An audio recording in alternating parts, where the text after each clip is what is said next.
Oi, meu nome é Márcia Jamile e eu sou administradora do site Arqueologia Egípcia. E nesse vídeo convido vocês a conhecer o mundo instigante da mumificação no Egito Antigo.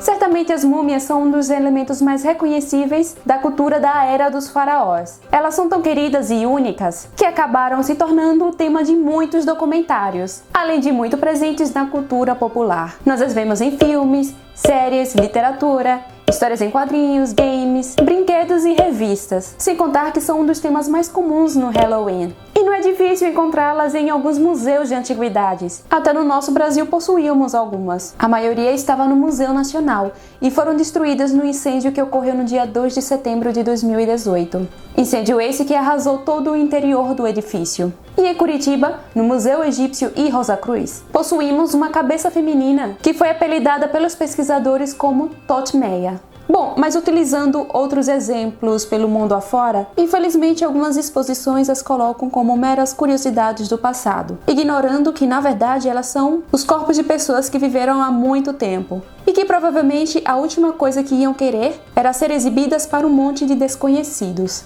Mas este pelo menos é um destino mais honroso, já que nos séculos 18 e 19 elas eram moídas. Sim, gente, as múmias eram moídas, literalmente, para ser utilizadas como pó de múmia, um tipo de substância que era vendida em boticários europeus para fins terapêuticos. Nem preciso dizer que isso não funcionava, né? De qualquer forma, planejo um dia gravar um vídeo especificamente sobre o pó de múmia e a exploração de múmias. Então, existem dois tipos de mumificação: a natural e a antrópica. A natural é aquela que não precisou de ação humana direta. São os casos da múmia de Otzi e mesmo de algumas múmias egípcias do período pré-dinástico. Em ambas as situações foram os fatores climáticos e geográficos que levaram o corpo a se ressecar e, consequentemente, mumificar. Já as antrópicas são as que tiveram intervenções de pessoas. Um ótimo exemplo de múmias antrópicas são justamente as dos nobres e da realeza egípcia durante os períodos dinásticos, já que nesses casos foi necessário o conhecimento humano para realizar os processos químicos que levam à mumificação. Eu gravei um vídeo bem didático sobre esse assunto para o Descobrindo o Passado, vale a pena dar uma olhada. E só para salientar, no Egito Antigo, tanto humanos como os demais animais foram mumificados, mas neste vídeo falarei somente sobre a mumificação humana. E algo que vocês precisam ter em mente é que a mumificação variou ao longo dos séculos. Por exemplo, sabemos que se um corpo foi mumificado com os braços estirados, ele possivelmente é da 20ª dinastia em diante. Se os seus dedos foram enfaixados separadamente, provavelmente é da Baixa Época. Se ele foi sepultado na posição fetal e sem nenhum acompanhamento funerário rebuscado, certamente ele é do pré-dinástico. Agora a história do nome múmia é bem interessante. Se ligue nisso. Durante a antiguidade egípcia, os corpos mumificados eram chamados de Sá. Porém, com o passar dos séculos e a morte da língua egípcia antiga, a palavra Sá entrou em desuso. Paralelamente, um grande equívoco foi estabelecido. Para quem já viu uma múmia egípcia, sabe que elas têm um tom enegrecido ou meio acinzentado. Por conta disso, no século XIII, as pessoas começaram a associar a sua cor com um popular medicamento proveniente do betume. E o betume era chamado pelos persas de múmia, que por sua vez pode ser um termo derivado de mum, palavra árabe para uma cera de consistência parecida com o betume. A ironia nessa história é que o betume foi encontrado em múmias, mas são casos bem raros. Já já vocês vão entender alguns dos principais componentes da mumificação.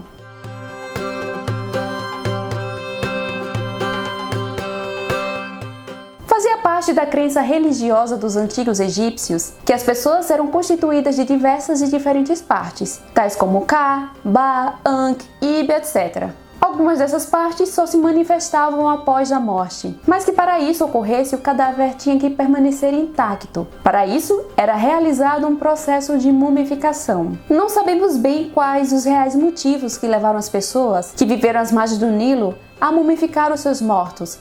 Como eu comentei anteriormente, durante o chamado período pré-dinástico, que é aquela época anterior à unificação do Egito e consequentemente anterior ao reinado dos faraós, existiam as múmias naturais, certo? Então, A mumificação natural desses corpos ocorreu porque eles foram sepultados diretamente na areia desértica, que por sua vez, no caso do Egito, é muito porosa. E somado a isso está o clima do noroeste da África, que é bem seco. Tá, Márcia, e daí? Enterrou já era. Ou os antigos egípcios tinham um poder parecido com o do clã Hyuga, que, sei lá, fazia com que eles enxergassem através das areias? Ok, vocês estão lembrados que eu falei que os corpos eram enterrados em covas rasas? Pois bem, é aqui que começa a especulação de nós, cientistas.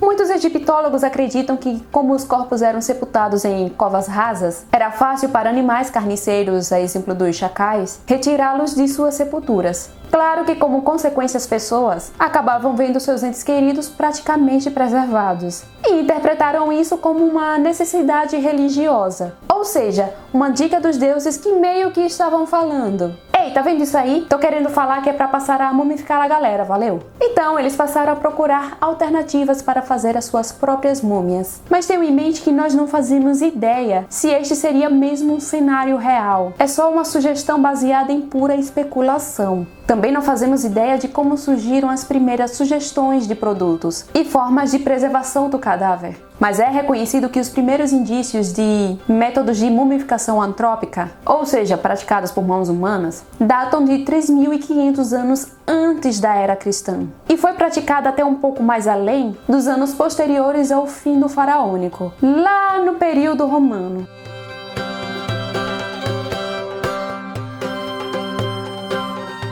Os primeiros corpos mumificados certamente foram um completo desastre, porque foi aquele lance de tentativa e erro. Lembre-se que não existia um manual. Era como fazer uma receita de bolo, onde hoje nós temos todas as receitinhas prontas na internet. Mas lá na frente alguém precisou pensar em quais ingredientes combinar para fazer que algo funcionasse e tivesse ao mesmo tempo um bom gosto. Então provavelmente foi um longo processo, até se perceber que era possível utilizar sal natural para secar as peles e os músculos, mas que isso não era o bastante, já que os órgãos, por exemplo, eles incham e explodem, por assim dizer, por conta dos gases da decomposição. Daí, lá no passado, alguém teve a ideia de retirá-los, mumificá-los e guardá-los em outro lugar. E outra pessoa pensou: o fulano morreu desta doença. A gente precisa resolver esse troço para que o coitado não chegue se coçando no além. Ou que o Beltrano precisará de proteção no além-vida. Tá na cara que a jornada é muito perigosa. Então decidiram enfaixar os corpos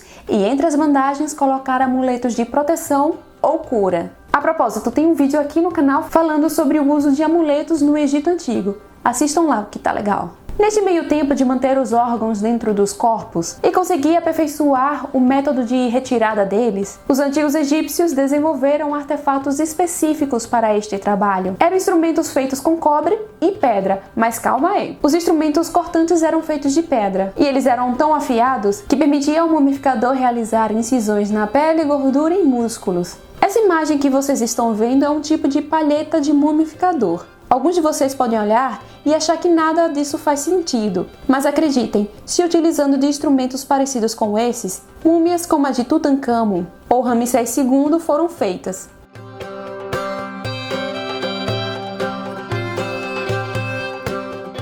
Antes de explicar para vocês como era o processo de mumificação, quero esclarecer uma coisa muito importante. Não se tem 100% de certeza quais eram os apetrechos utilizados para se mumificar no Egito Antigo, já que os antigos egípcios não deixaram para nós um manual explicando como era feita a mumificação. O pouco que sabemos foi graças às pesquisas arqueológicas e alguns detalhes apresentados pelo grego Heródoto, que chegou a comentar a técnica em sua obra Histórias, mais especificamente no livro 2, Euterpe. Graças a ele, nós sabemos que existiam pelo menos 3 tipos de formas de mumificar alguém, e que elas variavam de acordo com o quanto a pessoa poderia pagar. Os pobres, por exemplo, só limpavam os intestinos com uma planta purgativa e natrão. Já um processo mais primoroso durava 70 dias. Claro que este era reservado para quem tinha muitas posses. Contudo, não sabemos até onde vai a veracidade das palavras de Heródoto, já que ele não fornece uma descrição mais completa. Ainda assim, alguns dos passos que foram apontados por ele foram testados, mas realizando complementações baseadas em descobertas arqueológicas. Para vocês entenderem melhor, além das palavras do Heródoto, muitos dos materiais que acreditamos fazer parte daqueles utilizados pelos embalsamadores foram sugeridos através de trabalhos de análises por parte de vários acadêmicos, desde o pioneiro Alfred Lucas, que era um químico de lá do final do século XIX e início do XX,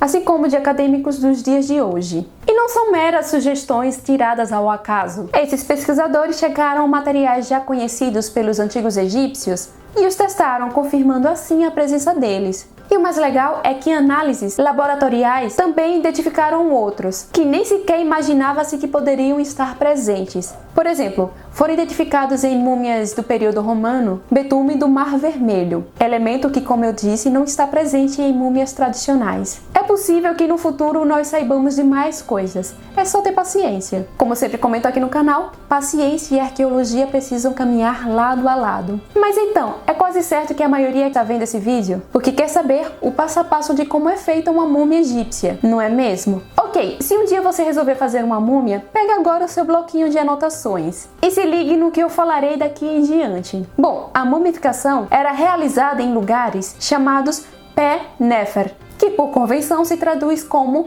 Casa da Purificação. O ritual era realizado por um sacerdote com uma máscara de Anubis, deus guardião das necrópolis e padroeiro da mumificação. O primeiro passo era a evisceração, que era feita a partir de uma incisão do lado esquerdo do corpo, por onde eram extraídos os intestinos, fígado, pulmões, bexiga e estômago. Esses órgãos eram lavados e depositados nos vasos canópicos, misturados com resina, serragem e natrão.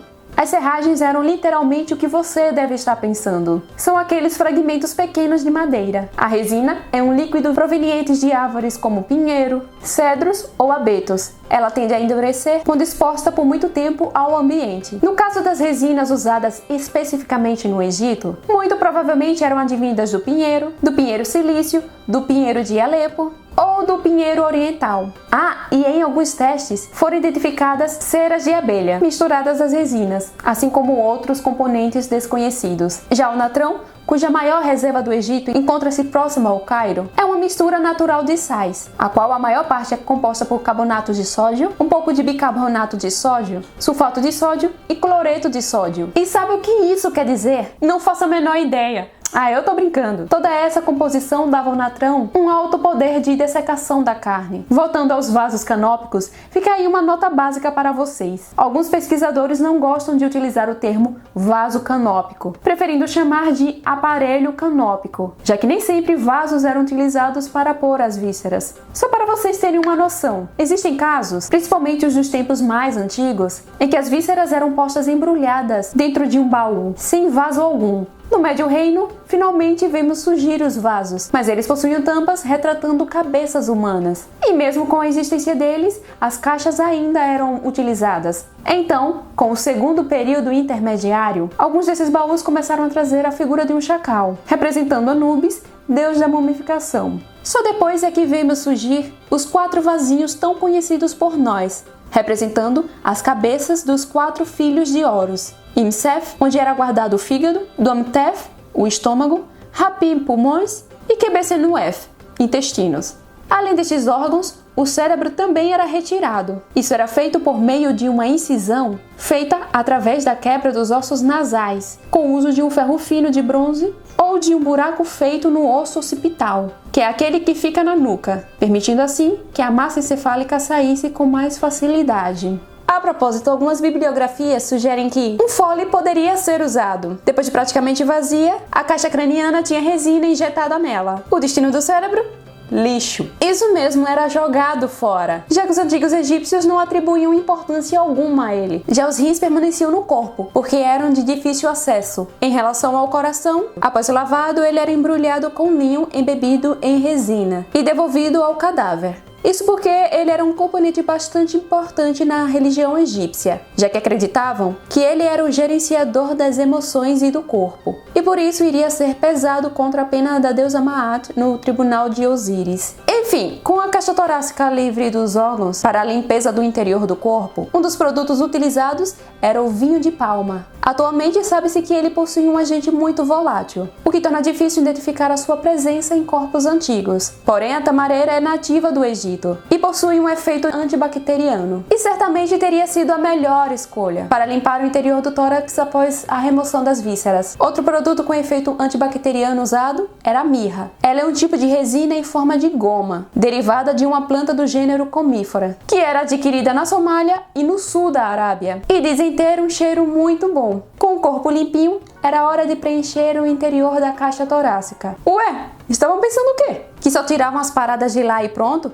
De jeito nenhum. Bem, aqui novamente vemos a mirra ser aplicada, mas dessa vez misturada com natrão. Também poderia ser incluso um tipo de incenso, advindo de uma árvore do gênero Bosleia. Bosleia? Bosleia? Não sei. Bosleia? Bosleia? Bolsuleia? A qual provavelmente acreditavam ter qualidades purificadoras. Serragens também chegaram a ser encontradas, polvilhadas com substâncias aromáticas e em alguns casos misturadas com areia ou resina. E uma coisa que eu não comentei, a resina é um tipo de goma, mas para ser aplicada aos órgãos e à cavidade torácica e craniana, ela precisava ser aquecida. No caso da cavidade torácica, ela era embebida em panos de linho, que eram utilizados como tampões para alguns orifícios. Deixo isso para a sua imaginação.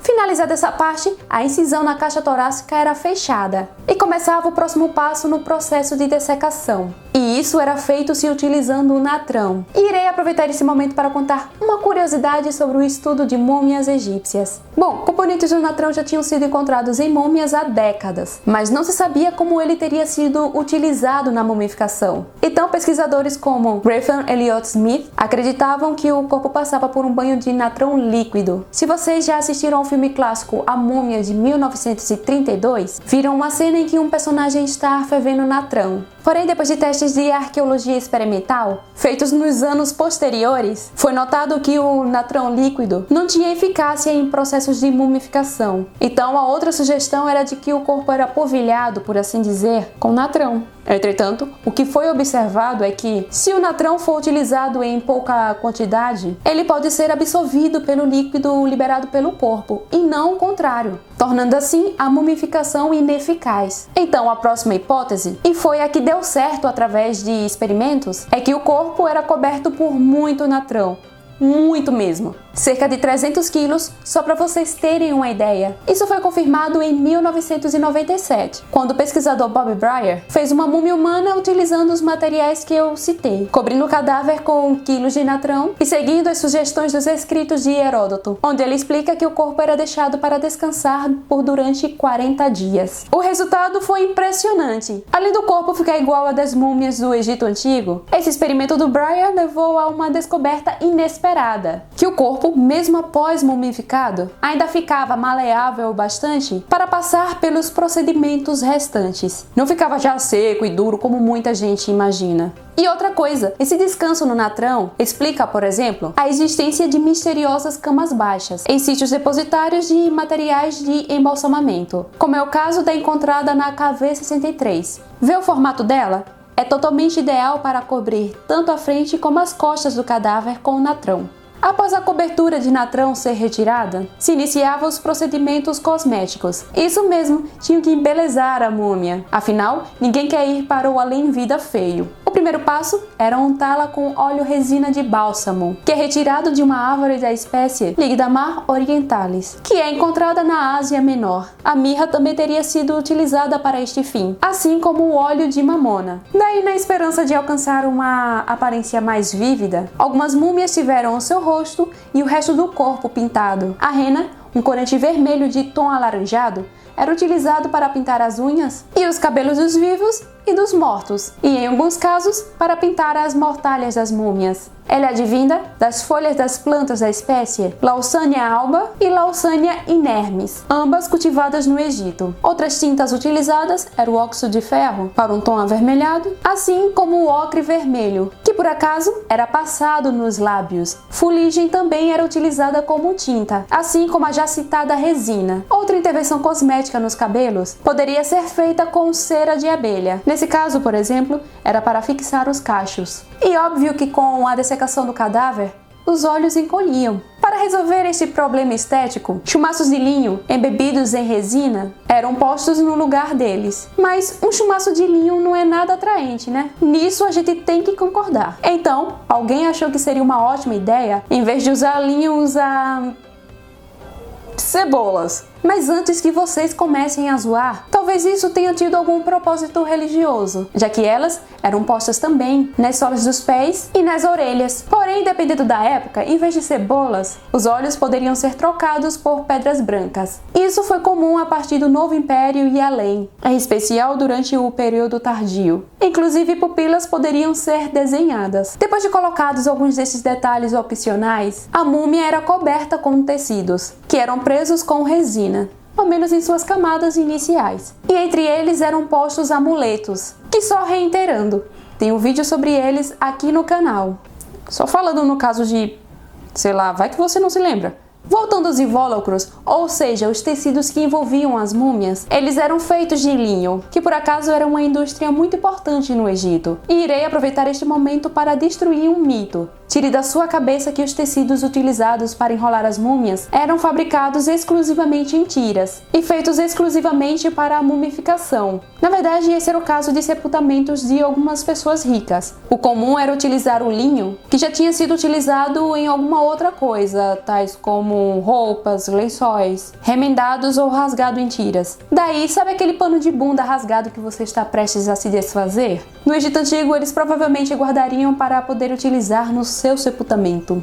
Bom, contando a partir da feitura da incisão até o embrulho do cadáver, no total, o processo de criação de uma múmia duraria 70 dias, como disse o Heródoto, né? E nesse meio tempo, seus entes queridos estariam reunindo o que fosse necessário para tornar a entrada do morto no além-vida possível. Mas isso é um assunto para um outro vídeo. As múmias egípcias significavam muitas coisas, desde um dos passos necessários do morto para alcançar a eternidade, a um vínculo do falecido com o mundo dos vivos. Porém, a mumificação foi muito além. O aperfeiçoamento da sua prática acabou possibilitando notáveis avanços na medicina nos tempos dos faraós, já que o conhecimento do corpo tornou possível que os médicos egípcios pudessem ter uma visão mais geral dos ferimentos e das enfermidades. E nos dias de hoje, é graças à boa conservação de muitas múmias que nós arqueólogos podemos arrecadar dados que nos possibilitam ter detalhes sobre a vida no Egito Antigo, como doenças, alimentação, idade média de vida, causas comuns de morte em determinadas comunidades, ou seja,